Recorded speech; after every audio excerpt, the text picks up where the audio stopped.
Everyone, my name is अंकित वर्मा। आप देख रहे हैं मेरा चैनल इंजीनियरिंग ट्यूटर। ये लेक्चर नंबर 5 है इंजीनियरिंग मैकेनिक्स का, जिसमें हम कुछ ट्रिकी प्रॉब्लम्स करने वाले हैं जो कि सभी एग्जाम्स के लिए इंपॉर्टेंट रहने वाली है आपके कंसेप्ट को क्लियर करने के लिए। लेक्चर नंबर 4 में हमने वर्क एनर्जी प्रिंसिपल पढ़ा था। कौन कौन से टाइप्स ऑफ जो हमने फोर्सेस पढ़े थे, वर्क कौन कौन से फोर्सेस से हो सकते हैं, कंजर्वेटिव फोर्सेस को हमने डील किया था, कौन कौन से होते हैं, क्या होता है conservative, mathematics point of view से भी मैंने पिछले लेक्चर में आपको बताया था।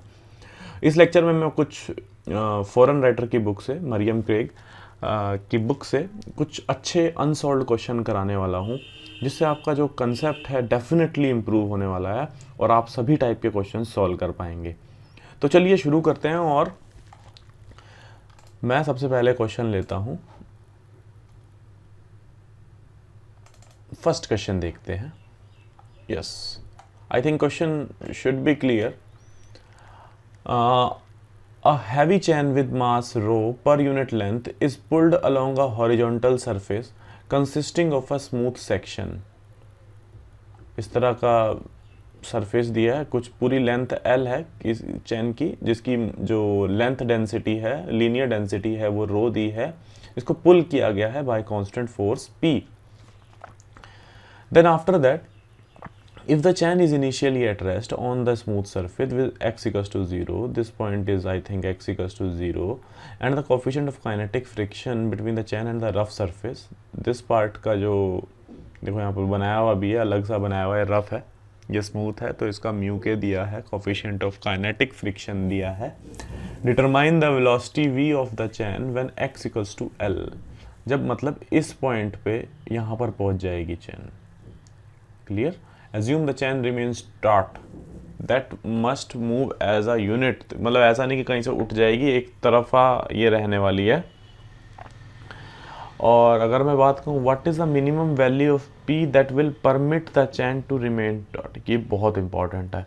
The acceleration must not become negative, मतलब रिटार्डेशन नहीं होने वाली है। क्लियर? हम यहाँ पर प्रिंसिपल लगाएंगे, बट इंपॉर्टेंट बातों को हम यहाँ पर डिस्कस कर लेते हैं। अब मैं स्टार्ट करने जा रहा हूँ। Yes, let's start. सबसे पहले मैं चैन बनाता हूँ यहाँ पर। ये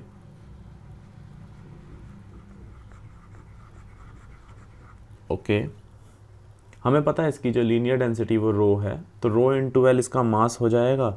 तो मैं यहाँ पर रो इंटू एल, ये तो इसका मास हो जाएगा इंटू जी। ठीक है, जैसे स्ट्रेंथ ऑफ मटेरियल में भी हम करते हैं यही सेम टाइप का कंसेप्ट।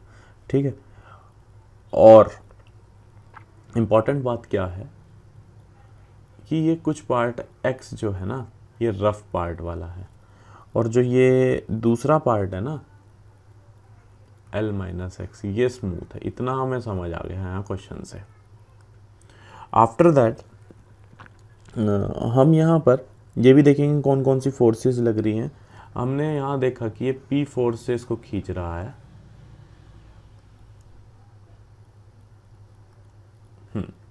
p फोर्स से ये खींच रहा है इसको। ठीक है, तो अच्छा, ये वाला जो पार्ट है, इस पार्ट की मैं सिर्फ बात करने वाला हूँ, ये राइट हैंड वाला।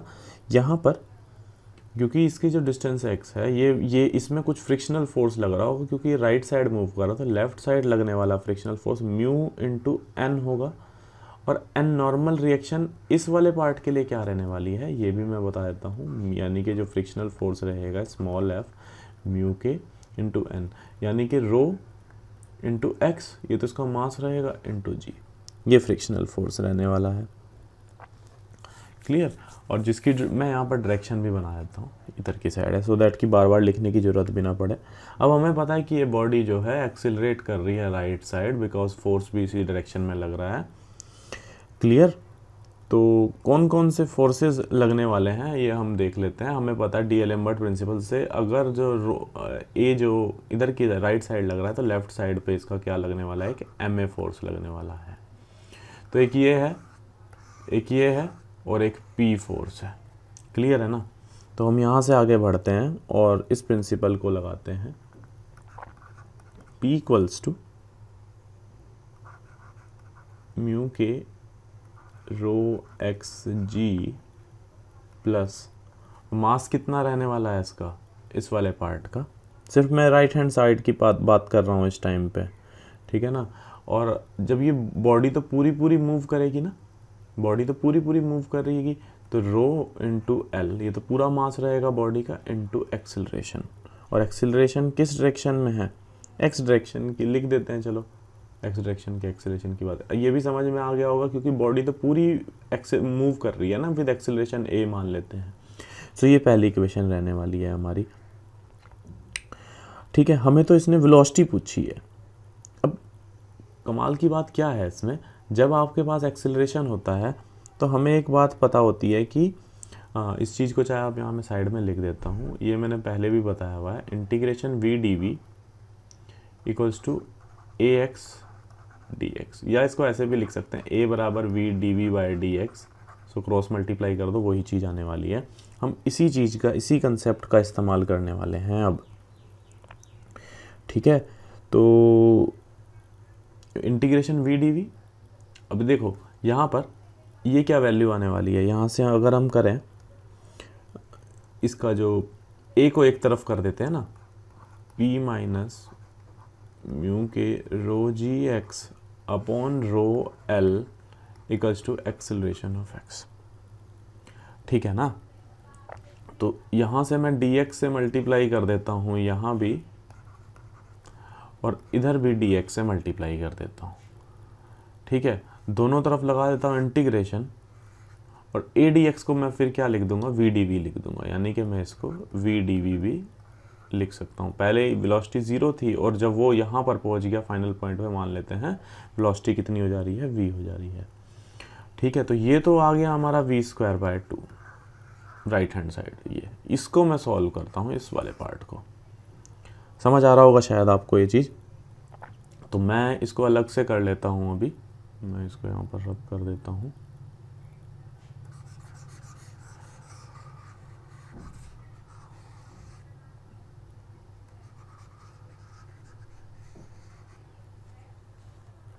इसको डिलीट ही कर देते हैं, रुको।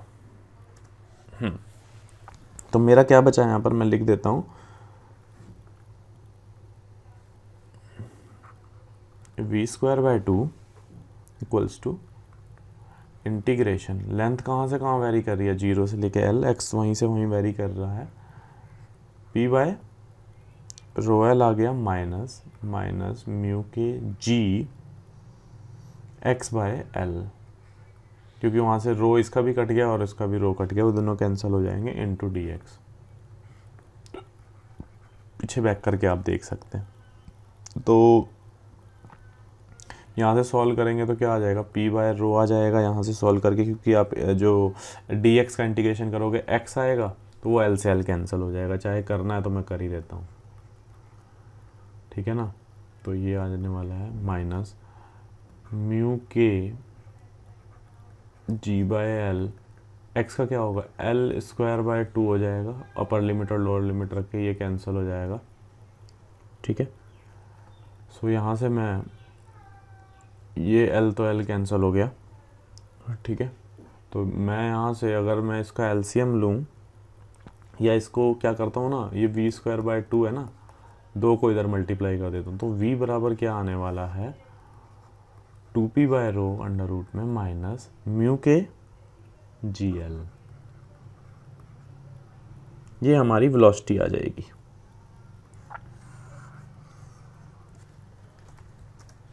ठीक है। अब सबसे इम्पॉर्टेंट बात, यहाँ से हमने v निकाला, लेकिन अगर मैं पार्ट क्वेश्चन में जाऊँ यहाँ पर समझने के लिए, ये तो देखो इसने क्या कहा, determine the minimum, determine the velocity बचा when x equals to l, हमने वो कर दिया। Assume the chain remains taut and thus moves as a unit throughout the motion, what is the minimum value of p। अब minimum value of p पूछी है इसने, that will permit the chain to remain, मतलब हर वक्त इसकी reaction लगनी चाहिए, है ना। तो एक इम्पॉर्टेंट बात यहाँ पर समझने वाली क्या है कि अभी देखो मैं इसको ना x के टर्म्स में बताने वाला हूँ कि जो भी हमारी, जो मैंने यहाँ पर v की वैल्यू निकाली थी, मैं यहाँ पर कर देता हूँ इसको, और उसके बाद अब मैं p मिनिमम वहाँ मैथमेटिकली सॉल्व कर दूँगा, ठीक है। देखो कितना अच्छा कंसेप्ट है, v स्क्वायर बाय 2 मैं ना एक्स लेंथ के लिए मान लेता हूँ अभी, है ना, कितना, पहले तो लिख लेते हैं उसको, p by rho l minus क्या है mu k g by l into x into d x. अब अगर क्वेश्चन को ध्यान से पढ़ेंगे, उसने क्या कहा है, what is the minimum value that permits the remain taught, मतलब ये जो पूरी जो चैन है ये ना, मतलब इस पे लगी हुई रहनी चाहिए, ठीक है। अच्छा, ये जो पार्ट है x, this is the most important part, इसी की वजह से फ्रिक्शनल फोर्स लग रहा है। और देखो मिनिमम वैल्यू ऑफ p यहीं से वेरी करने वाली है। अब देखना कैसे, अब देखो हम जो इसका इंटीग्रेशन करेंगे वो कहाँ से करेंगे, 0 से लेके x तक करेंगे। क्यों? क्योंकि हमने वो जो वेरिएबल लेंथ है वो x माननी है। इसी के टर्म्स में हम मिनिमम वेलोसिटी की वैल्यू को कंपेयर करके p की वैल्यू निकाल देंगे। देखो कैसे, मैं क्या बोलना चाह रहा हूँ। मैं इसका इंटीग्रेशन करता हूँ, p बाय रो एल, और ये रहेगा यहाँ पर x आ जाएगा, ठीक है, और minus mu k g by L, और क्या आने वाला है, एक्स स्क्वायर बाय 2 आने वाला है, क्योंकि x का जो इंटीग्रेशन क्या रहेगा, एक्स स्क्वायर बाय 2 रहने वाला है। सो मैं यहाँ पर जो चीज़ कॉमन ले सकता हूँ 2x, क्योंकि 2 यहाँ से मल्टीप्लाई हो जाएगा, ये क्रॉस मल्टीप्लाई हो जाएगा, तो 2x बाय एल मैं कॉमन ले लूँगा, p बाय रो बचने वाला है अंदर, minus mu k g into x by 2 बचने वाला है। ये किसकी वैल्यू आने वाली है, ये हमारी वैल्यू आने वाली है v, और इसको मैं अंडर रूट लगा देता हूँ यहाँ पर, क्योंकि ये v स्क्वायर है, तो ये v की वैल्यू आ गई, यानी कि v in the function of x आया। आप समझे मैंने क्या चीज़ निकालने की कोशिश करी, वेलोसिटी निकाली है x के फंक्शन में। अब ऐसा क्यों करा मैंने, समझने वाली बात क्या है, क्योंकि मुझे पता है कि ये जो वेलोसिटी है पॉजिटिव रहने वाली है, ठीक है।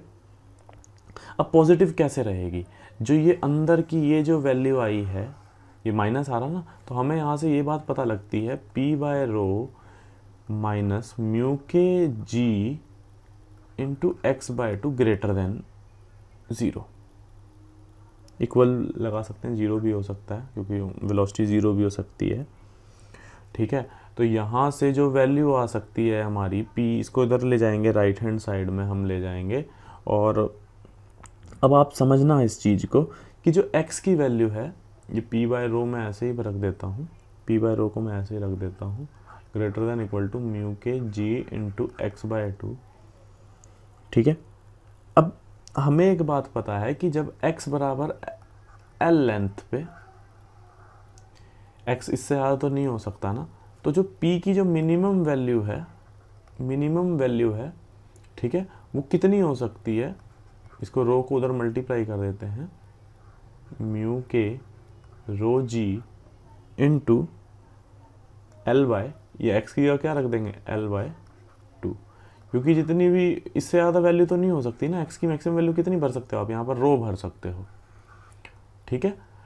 तो यहाँ बस हमने इसकी लिमिट रख दी, ठीक है। ये बेसिकली हमने x के टर्म्स में फंक्शन निकाला है इसको, क्योंकि यहाँ डायरेक्ट रखते तो फिर वो वाला मज़ा नहीं आता ना क्वेश्चन सॉल्व करने। हमने बेसिकली वेलोसिटी ऑफ x निकाला है और x के टर्म्स में, ठीक है ना, मतलब कह सकते हैं वी एक्स कह लो, x के फंक्शन में हमने एक मैथमेटिकल फंक्शन बना दिया।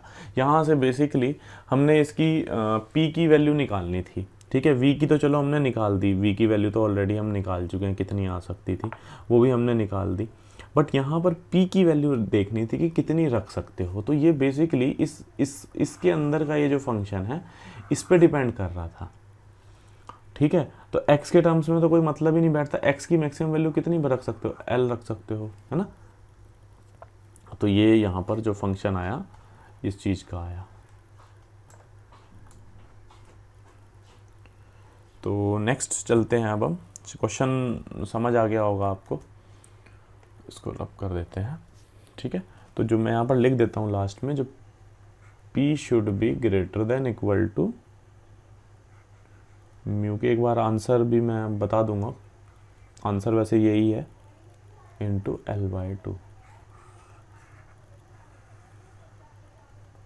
ये किसके बराबर आया है? एक तरह से P मिनिमम के बराबर आया है। ठीक है, तो एक तरह से P मिनिमम की वैल्यू हुई है। क्लियर? नेक्स्ट चलते हैं। और देखना समझना, मैं थोड़ा टाइम ज़्यादा इसीलिए लगाता हूँ क्योंकि एक क्वेश्चन कर लो चाहे 10, अगर एक ही हमने अच्छे से कर लिया तो मेरा मकसद पूरा हो जाएगा। तो समझना इसमें आपने ये था कि v को आपने x के टर्म्स में बनाया, फिर वेलोसिटी ऑफ x का फंक्शन बना दिया आपने, वो बना दिया था आपने, लिख दिया था। उसके अंदर अंडर रूट के अंदर कुछ p के साथ टर्म्स आ रही थी। अब पता है ना कि ये वैल्यू तो हमेशा पॉजिटिव ही रहने वाली है ना, ठीक है, तो वो कैसे रहने वाली है उसके हिसाब से हमने इसको रख दिया। ठीक है, और ये भी देख लिया कि यार x की मैक्सिमम वैल्यू L रह सकती है, वो डाल के देख लिया। तो अच्छा क्वेश्चन था, बहुत प्रैक्टिकल टाइप का क्वेश्चन हम बोल सकते हैं इस चीज़ को, इंटरेस्टिंग था। नेक्स्ट की तरफ चलते हैं।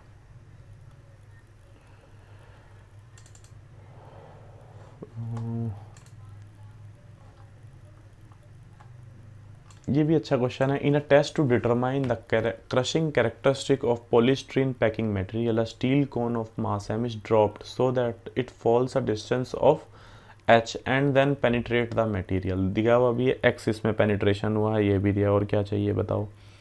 ठीक है, और the resistance r of the polystyrene to penetration depend upon the cross sectional area and proportional to the square of the cone penetration area, कौन पेनिट्रेशन डिस्टेंस x, मतलब जो रेजिस्टेंस है वो kx स्क्वायर के बराबर दिया है। If the cone comes to rest at a distance x equals to d। Okay, मतलब x की वैल्यू जब d बन जाएगी तो वो रेस्ट पे आ जाएगा। Determine the constant k in terms of the test condition and result. ऐसे क्वेश्चन पक्का आने के चांस हैं। ओके, बिल्कुल न्यू मेथड है, ऐसे क्वेश्चन जनरली नहीं मिलते हमें, तो चलो अच्छा है, कुछ सीखने को मिल रहा है। अब मैं ना यहाँ पर जो कोन वो गिर रहा था, क्यों ना मैं उसको आपको अच्छे से एक्सप्लेन कर दूँ। इसका जो मास है mg है, रेजिस्टेंस कहाँ लगता है, अच्छा ये बताओ। रेजिस्टेंस मतलब ऊपर की साइड लगेगा, वो कितना दिया है, kx स्क्वायर दिया है, इसको मैं r भी लिख सकता हूँ। ठीक है, और यहाँ की साइड जैसे जैसे जा रहा है वो x के टर्म्स में दिया है। अब बॉडी किधर की साइड जा रही है, नीचे की साइड जा रही है, x m ए किधर लगेगा, इधर की साइड लगेगा, ऐसा ही है ना। और m a की जगह क्या लिख सकता हूँ, a की जगह v dv बाई dx भी लिख सकता हूँ, प्लस r इक्वल्स टू, देखो दोनों ये भी ऊपर ये भी ऊपर, नीचे किसके बराबर आएगा, mg। ठीक है, यहाँ से सब जगह से k को मैं m से डिवाइड, सबको m से डिवाइड कर देता हूँ, dx को इधर से मल्टीप्लाई कर देता हूँ। ठीक है, तो m से डिवाइड करके यहाँ पर आ जाएगा v dv। ठीक है, plus kx square dx D divided by m करा इक्वल्स टू g dx। ठीक है, तो इसको मैं इधर माइनस कर देता हूँ, इसको इधर पहुँचा देता हूँ। और अब ये जो v का इंटीग्रेशन होगा वो पहले v था, उसके बाद में रेस्ट पे आया, नहीं तो अभी गड़बड़ हो जाना था हमारा काम। और v dv next g dx minus kx square by m dx।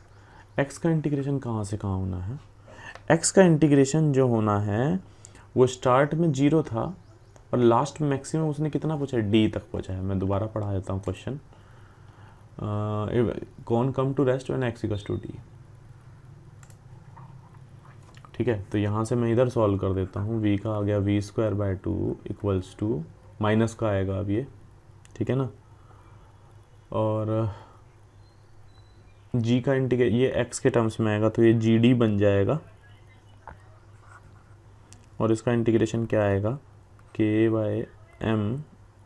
ठीक है, और वो x क्यूब बाय 3 और इंटीग्रेशन k d क्यूब आ जाएगा बेसिकली। ठीक है, equals to v square, v दिया है, v नोट दिया है, भी मैं देख लेता हूँ एक बार। चलो जो भी दिया है v दिया है। ठीक है, तो यहाँ से हमारी अच्छा एक और बात समझने वाली क्या है, इसने कितनी हाइट तक गिरा है ये क्वेश्चन में, देखो v की वैल्यू क्या रहने वाली है, ये यहाँ से देखो इस चीज़ को, यहाँ से यहाँ से यहाँ तक इसने कितना डिस्टेंस ट्रेवल किया, h डिस्टेंस। तो इसका जो v है वो यहाँ से यहाँ तक वेरी करने वाला है। इस पॉइंट पे इसकी पर्टिकुलर वेलोसिटी v क्या रहने वाली है, √2gh रहने वाली है। मैं सही बोल रहा हूँ। और यहाँ तक जब तक वो पूरा d डिस्टेंस तक गड़ गया था तब वो वेलोसिटी 0 रहने वाली है। तो यहाँ से कंसेप्ट क्लियर होना चाहिए, बाकी तो हो ही जाता है। माइनस v की वैल्यू √2gh लिख दिया है ना, बराबर gd माइनस KD³/m।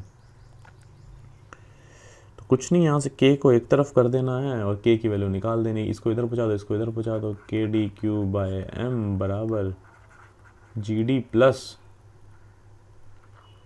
ये 2gh, अगर 2 से 2 कैंसिल हो जाएगा, gh आ जाएगा।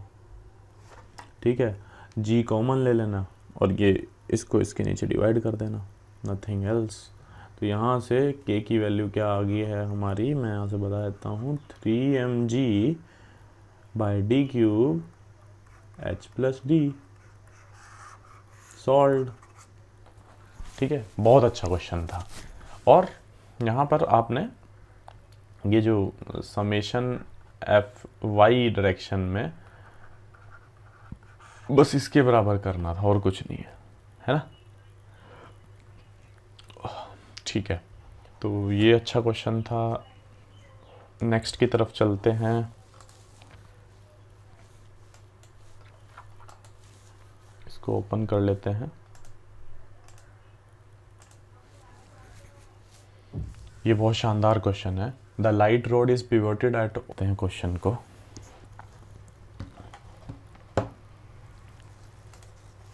क्वेश्चन को दोबारा शुरू करते हैं। The light rod is pivoted at O and carries the 5 kg and 10 kg। 10 kg मान लेते हैं इनको, 5 kg और 10 kg। If the particle is released from rest at theta equals to 60 degree and swings in the vertical plane, calculate the velocity v of the 5 kg particle just before it hits the spring in the dashed position। और second part में हमें maximum compression of the spring निकालना है जब ये जाके इस चीज़ पे जाके टकराएगा। ठीक है, और secondly assume that x is so small that the position of the rod when the spring is compressed is, मतलब वो हॉरिजॉन्टल रहने वाला है, ज़्यादा कोई फ़र्क नहीं पड़ेगा इस चीज़ में। तो 5 kg वाली को मैं v मान लेता हूँ, इसकी वेलोसिटी जो हमें निकालनी है। तो ऑटोमेटिकली में 10 kg वाली का देखेंगे कैसे आएगा, ये भी हम देखने वाले हैं। सो इसको यहीं रखते हैं ऐसे ही, और डायग्राम को हम बनाते हैं कैसे क्वेश्चंस को सॉल्व करना है। एक तरह से कह सकते हैं कि यहाँ से हिंज्ड है और ये 10 kg है और ये 5 kg है और ये वर्टिकल प्लेन में रोटेट कर रहा है ऐसे, और ये जाके यहाँ टकराएगी। इसकी वेलोसिटी मैं v मान लेता हूँ, तो ऑटोमेटिकली इसकी वेलोसिटी देखेंगे कैसे आएगी। अगर हम ध्यान से देखें, ये डिस्टेंस 12 है और इधर वाला 18 है। ओके, तो ये 12 मीटर है, मैं यहाँ सब कुछ मीटर और न्यूटन में करने वाला हूँ, और ये 18 है। ठीक है, अब समझने वाला गेम क्या है ना कि ओमेगा दोनों के लिए सेम है ना। और ये पॉइंट को मैं O मान लेता हूँ। क्लियर। तो V इक्वल्स टू हमें पता है R ओमेगा होता है। ठीक है, तो V1 equals to R1 into omega. इसी तरह से V2 की वैल्यू क्या रहने वाली है, R2 इंटू ओमेगा, है ना। तो अगर मैं 5 किलो वाली को ये मान लेता हूँ, V माना है जैसे मैंने V, तो V इक्वल्स टू R की वैल्यू उसके लिए कितनी है, 18 इंटू ओमेगा है। ठीक है, इसी तरह से जो मेरी V2 है 10 kg वाली ब्लॉक के लिए, ठीक है, वो R2 है, यानी कि वो 12 इंटू ओमेगा है। तो यहाँ से V2 अब मैं डिवाइड कर देता हूँ दोनों को, 12/18 आ गया, और V2 की वैल्यू मेरे पास कितनी आ गई, 12/18V, यानी कि ये 10 kg ब्लॉक की वेलोसिटी है। ये नोट कर लेना सारी बातों को। और 5 ये जो V है जो V है वो 5 kg ब्लॉक वाले के लिए है। पहली चीज़ तो यहाँ पर ये क्लियर होनी चाहिए। डायग्राम अच्छे से बना लेना, क्योंकि मैं अब एक लाइन में इसको सॉल्व करने वाला हूँ। दो चीज़ों से हम सॉल्व, वर्क एनर्जी प्रिंसिपल से सॉल्व कर लेते हैं इसको। देखते हैं। अब देखो, अब बॉडी जो है, अब change in kinetic energy equals to work done by all, ये हमें पता है, ये हमने पढ़ा है अब तक। काइनेटिक एनर्जी में चेंज ऑब्वियसली दोनों की दोनों, पहले इनिशियल वेलोसिटी 0 थी, बाद में फाइनल वेलोसिटी एक की v होगी, एक 12/18 v होगी। तो वही चीज़ मैं निकाल रहा हूँ, change in kinetic energy half 5 kilo वाली के लिए हाफ mv² प्लस, दूसरे इनिशियल तो 0 रहेगी, चलो -0 कर देता हूँ, प्लस हाफ m 12/18v का स्क्वायर -0, इनिशियली तो इसकी भी 0 थी।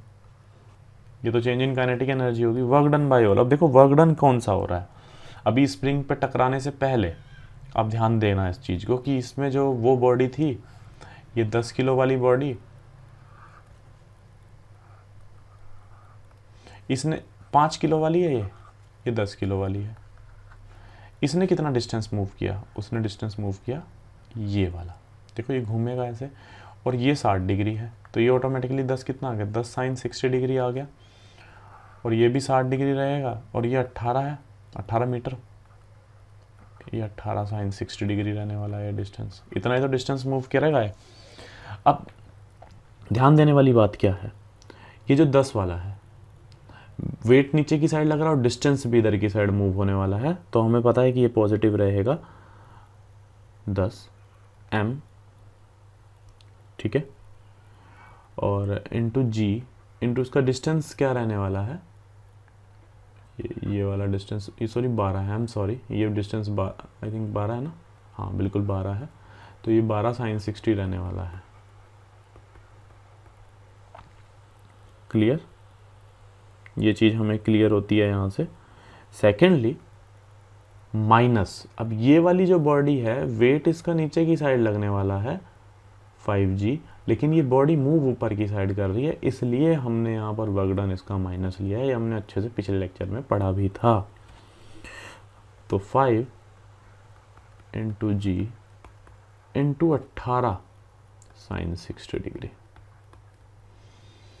सिर्फ एक लाइन में क्वेश्चन सॉल्व होता है, जैसे मैं ऑलरेडी बता ही चुका हूँ पहले लेक्चर में कि इसमें टाइम ज़्यादा नहीं लगता, कंसेप्ट इंपॉर्टेंट होते हैं इसमें, तो इस चीज़ को हमने बड़े इजीली सॉल्व कर लेना है। यहाँ से v की वैल्यू जो आएगी सॉल्व करके, अगर आप इसी टाइप में करेंगे मीटर पर सेकेंड में आंसर निकाल देना, ठीक है।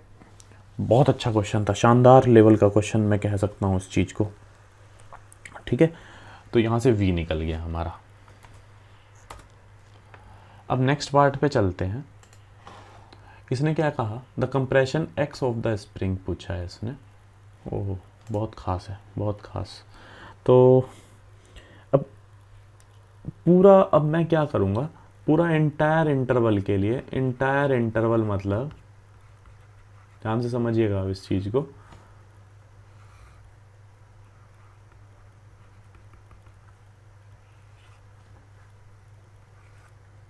ठीक है। ये जो बॉडी है, ठीक है, ये बॉडी यहाँ पर स्प्रिंग लगा है, ये जब इस पे टकराएगी तो फाइनली भी जाके रेस्ट पे रहेगी, फाइनली रेस्ट पे रहेगी, ठीक है, सॉरी, फाइनली रेस्ट पे रहने वाली है, और इनिशियली भी क्या थी, वो रेस्ट पे थी। इतना समझ में आ गई है बात। तो चेंज इन काइनेटिक एनर्जी गायब, 0। देन वी हैव, तब लेकिन उसके अलावा हमारे पास क्या रहने वाला है, हमारे पास जो वेट वाला है, मतलब पोटेंशियल कह लो कि, या कह लो वर्क डन बाय वेट कह लो, और इलास्टिक पोटेंशियल एनर्जी कह लो, मतलब वर्क डन बाय स्प्रिंग कह लो, नहीं तो आप दोनों तरीक़ों से कर सकते हो। या तो आप इसको होमवर्क में आप इस तरह से कर लेना, change in kinetic energy plus change in potential energy plus change in elastic energy बराबर 0। हम इस तरीके से भी करके मैं आपको बता सकता हूँ। और दूसरा तरीका क्या है, वर्क डन बाय ऑल बराबर चेंज इन काइनेटिक एनर्जी, ये तो रामबाण है, जहाँ मर्जी लगाओ इसको, ठीक है।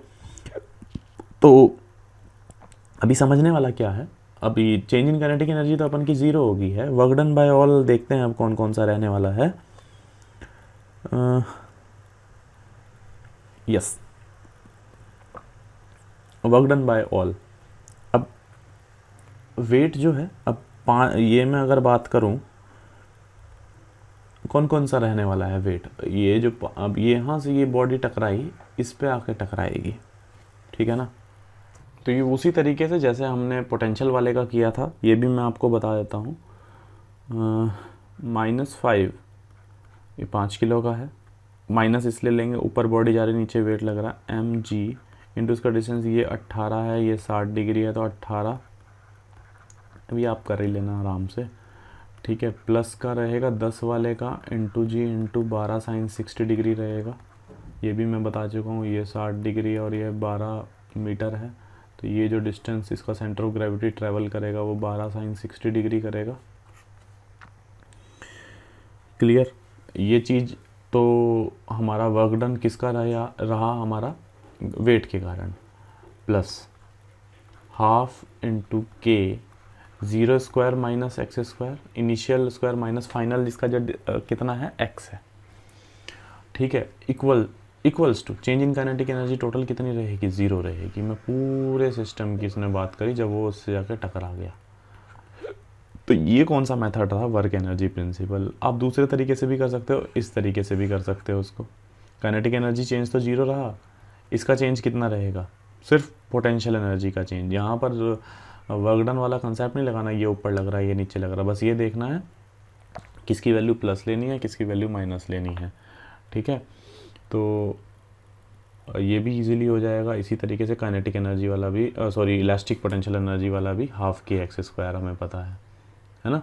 तो इस तरीके से भी आप कर सकते हैं, नहीं तो इस तरीके से भी आपकी जो x की वैल्यू आ जाने वाली है यहाँ से, ठीक है। x की वैल्यू आप देख लेना सॉल्व करके इसमें क्या आने वाली, क्योंकि मैंने यहाँ पर जो आंसर निकाला सब मीटर और उसमें चेंज किया, वैसे तो आंसर इंचीज़ वगैरह में दिया था, बट हमने यहाँ पर कंसेप्ट सीखा कैसे ये क्वेश्चन सॉल्व होना था, कैसे हम एक ही बार में ये प्रिंसिपल्स लगा के क्वेश्चंस को इजीली सॉल्व कर सकते हैं।